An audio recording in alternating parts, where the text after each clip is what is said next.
Como todos sabemos, la comunicación es muy importante en nuestra vida diaria. Para esto, es necesario utilizar un medio que se conoce como líneas de transmisión. En este vídeo aprenderemos un poco sobre lo que son las líneas de transmisión bifilares y coaxiales. Para empezar, debemos definir qué es una línea de transmisión. Una línea de transmisión es cualquier sistema de conductores, semiconductores, o la combinación de ambos, que puede emplearse para transmitir información, en la forma de energía eléctrica o electromagnética, entre dos puntos. Las características de una línea de transmisión se determinan por sus propiedades eléctricas como la conductancia de los cables y la constante dieléctrica del aislante. Y sus propiedades físicas, como el diámetro del cable y los espacios del conductor. Ahora definamos qué es un cable bifilar. Un cable bifilar es llamado de esa manera porque está interrumpido por un dieléctrico que permite que la línea de transmisión entre los materiales conductores se mantenga sin tener un cambio. O sea, que sea constante. Los cables bifilares son mejor conocidos como el tradicional par de hilos de cobre. Sus características son la distancia entre los conductores, el material dieléctrico y el diámetro de los conductores. Se pueden clasificar en dos tipos. Cable UTP. UTP son las siglas de Unsielded Twisted Pair. Es un cable de pares trenzados y sin recubrimiento metálico externo, de modo que es sensible a las interferencias. Sin embargo, al estar trenzado compensa las inducciones electromagnéticas producidas por las líneas del mismo cable. Es importante guardar la numeración de los pares, ya que de lo contrario el efecto del trenzado no será eficaz, disminuyendo sensiblemente, o incluso impidiendo, la capacidad de transmisión. Es un cable barato, flexible y sencillo de instalar. Cable STP. STP son las siglas de Shielded Twisted Pair. Este cable es semejante al UTP pero se le añade un recubrimiento metálico. En los cables de pares hay que distinguir dos clasificaciones. 1. Las categorías. Cada categoría especifica unas características eléctricas para el cable, atenuación, capacidad de la línea e impedancia. 2. Las clases. Cada clase especifica las distancias permitidas, el ancho de banda conseguido y las aplicaciones para las que es útil en función de estas características. Son 5 las categorías del par trenzado, las cuales son las siguientes. Categoría 1, hilo telefónico trenzado de calidad de voz no adecuado para las transmisiones de datos. Velocidad de transmisión inferior a 1 Mbps/s. Categoría 2. Cable de par trenzado sin apantallar. Su velocidad de transmisión es de hasta 4 Mbps/s. Categoría 3. Velocidad de transmisión de 10 Mbps/s. Con este tipo de cables se implementa las redes Ethernet 10, base T. Categoría 4. La velocidad de transmisión llega de 16 Mbps/s. Categoría 5.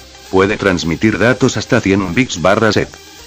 Por otra parte, el cable coaxial está hecho por un conductor interno de cobre sólido, que es mejor conocido como núcleo cubierto por un material aislante, y en ciertas ocasiones, cierta armadura.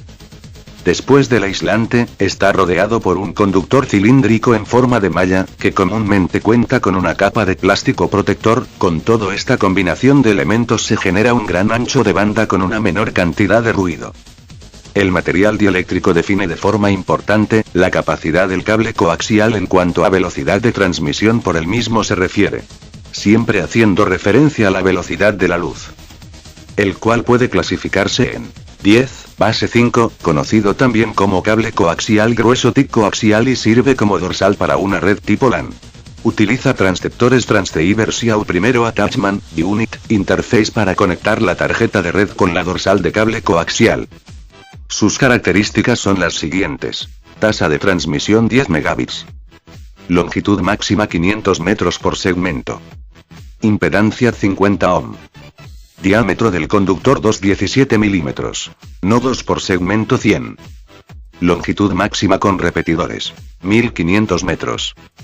10, base 2, conocido también como cable coaxial delgado TIN coaxial utilizado para redes tipo LAN. Utiliza conectores tipo BNC, para conectar la tarjeta de red con la dorsal. Sus características son las siguientes. Tasa de transmisión 10 megabits. Longitud máxima 180 metros por segmento. Impedancia 50 ohm. Diámetro del conductor 0,9 milímetros. Nodos por segmento 30. Longitud máxima con repetidores. 1500 metros. El ancho de banda es la cantidad de información o de datos que se puede enviar a través de una conexión de red en un periodo de tiempo dado. En la gráfica se hace una referencia a un ancho de banda, que se refiere a la información sobre la cual la señal no experimenta ningún tipo de pérdida más allá de un cierto nivel, y ese nivel es, normalmente, 3 decibeles. Ya que los 3 decibeles corresponde a una pérdida del 50% de la señal. La fórmula de cómo sacar la capacidad de un canal es la siguiente, donde C es la capacidad de un canal en bits por segundo. W es el ancho de banda en hercios. Y S sobre N representa el índice de señal a ruido del canal. Sacando este valor y teniendo a la mano una tabla con las frecuencias, es como identificaríamos en qué frecuencia se encuentran las líneas bifilares y las líneas coaxiales. Ahora, antes de irnos directamente a lo que es pérdida, primero que nada mencionaremos el factor importante para que exista la pérdida. El tiempo de la transmisión no es instantáneo. Entonces, por lo mismo, se necesita tener una cierta sincronización en la recepción de la información. Además, en el transcurso de la transferencia de la señal, pueden existir interferencias o una degradación de la señal. Esto es a lo que llamaríamos pérdida de una línea de transmisión. Interferencia, o también conocida como ruido, se refiere a cualquier perturbación que modifica la forma de la señal en la que la línea de transmisión se encuentra viajando. Los tipos de ruido se pueden clasificar de la siguiente manera. Ruido blanco o gaussiano. Se debe a la agitación térmica de los electrones, o la inducción de las líneas eléctricas adyacentes. Lo que realiza este ruido, es que le agrega una pequeña amplitud al efecto de la señal promedio, lo que resulta en una señal cero. Por lo general este ruido no es problema, a menos que su nivel sea demasiado elevado. Un ejemplo de este tipo de ruido lo tenemos en radios y telefonías. Ruidos impulsivos. Pequeños picos de intensidad que causan errores en el momento de la transmisión. Es identificado como un clic durante comunicaciones de voz. El ruido provoca un error de ráfaga que, dependiendo de la tasa de transferencia y la duración del impulso, puede hacer un cambio desde 1 a 2 bits, hasta decenas o centenas de los mismos. Ruido de intermodulación. Esta se produce cuando las señales de dos líneas independientes se intercalan y forman un producto que cae dentro de una banda de frecuencia, que es distinta de ambas entradas, pero también tienen la posibilidad de caer dentro de una banda de una tercera señal. Este es causado por módems mal ajustados. Ruido de amplitud. Este ruido genera un cambio repentino al nivel de potencia. Y está causado por amplificadores defectuosos, contactos sucios con resistencias variables, cargas agregadas repentinamente. Y ahora que ya sabemos el factor de lo que es la pérdida en una línea de transmisión, veamos un poco de cómo encontrar el valor de la pérdida de información que se genera mientras se hace la transferencia en nuestra línea de comunicación. Se dice que en una línea de transmisión convencional coaxial o bifilar las pérdidas se deben a la disipación por calor tanto en los conductores como en el dieléctrico que las contiene. Tener en cuenta que las pérdidas en los conductores son mucho mayores que en el dieléctrico. Antes de conocer la impedancia de las dos líneas de transmisión, primero definamos qué es la impedancia característica. La impedancia característica es la relación existente entre la diferencia de potencial aplicada y la corriente absorbida por la línea en el caso hipotético de que ésta tenga una longitud infinita, o cuando aún siendo finita no existen reflexiones. Su fórmula es esta, donde Z0 es igual impedancia característica en ohmios. R es igual resistencia de la línea en ohmios. C es igual capacidad de la línea en faradios. L es igual inductancia de la línea en henrios. G es igual conductancia del dieléctrico en Siemens. W es igual 2pf, siendo f la frecuencia en hercios. J es igual factor imaginario. Para un cable bifilar la fórmula para calcular la impedancia es la siguiente, donde Z0 es la impedancia del cableado. S es el espacio que separa los conductores, generalmente de centro a centro. D es el diámetro del conductor. R es la constante dieléctrica efectiva. Para las líneas coaxiales teniendo como dieléctrico al aire es la siguiente, donde D es el diámetro interior del conductor externo y D es el diámetro exterior del conductor interno. La mayoría de los cables coaxiales tienen una impedancia característica de 50, 52, 75 o 93 ohmios. Pero ¿por qué los cables coaxiales tienen valores comunes de 50 y 75 ohmios? Generalmente se usan cables de 75 ohmios para televisión y 50 ohmios para el resto. Pues porque a finales de los años 20 en los laboratorios de Bell, se hicieron una serie de pruebas para determinar a qué impedancia se obtenían unos resultados más óptimos para alta potencia, alto voltaje y baja atenuación y obtuvieron la conclusión de que los valores más adecuados eran 33, 60 y 77 ohmios respectivamente. Los cables bifilares son los que más se utilizan como líneas de transmisión simétricas entre una antena y con un transmisor o receptor. La principal ventaja es que las líneas de transmisión simétricas tienen pérdidas menores de magnitud que los cables coaxiales. Los cables bifilares a dieléctrico sólido existen cambios en su impedancia cuando se deposita hielo o lluvia sobre ellos. Uno de los cables bifilares más conocidos son los cables UTP. El cable coaxial es quizás el medio de transmisión más versátil, por lo que cada vez más se está utilizado en una gran variedad de aplicaciones.